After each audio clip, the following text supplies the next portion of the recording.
Climate change is happening, and it's a big deal. Research stretching back decades has pointed to its existence and the catastrophic impacts it could have if left unchecked. I'm not going to be proving climate change exists right now. That task has been done plenty already. What I do want to look at, however, is jobs. That's the buzzword people bring up when others try to argue for reining in and bringing down fossil fuel industries. You might hear things like, coal is creating American jobs that fuel the livelihoods of the lower middle class and blue-collar professionals. It's not feasible to stop using coal without potentially leaving thousands of Americans unemployed. And that, to me, was a serious concern. And while I already had strong opinions, I felt like I didn't know enough to argue for one side or the other. So I went to dig up some facts. Since Pennsylvania is my home state, I chose to focus on that region in particular. Here's some nifty stats. In Greene County, on the southwestern tip of PA, the closing of 2 coal mines in the past 3 years has resulted in roughly 900 workers being laid off in a population of 37,000. It's not just the miners being affected too. The large amount of workers in Greene County has boosted the success of other local businesses. Local bars and restaurants where miners used to frequent have been struggling to keep customers, while truckers that would haul equipment and coal to and from the mine have also suffered as a result of the closing. And there, my research tells me that the unemployment issue is already happening, so I went to see what solutions were already being tested, if any. While coal has been on the decline, the natural gas industry is booming. From 2007 to 2012, natural gas and oil jobs in Pennsylvania grew from 5,000 to 20,000. What I also turned up, however, is that the growth of natural gas is unsustainable.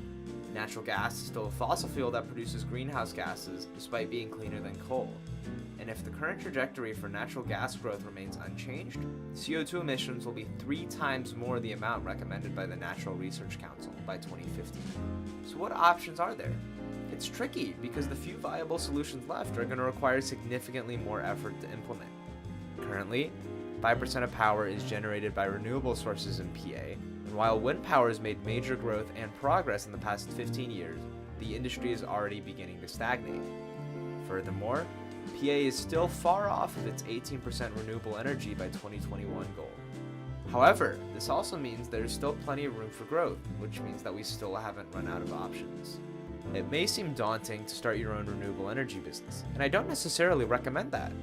However, the second best thing you can do is vote and advocate.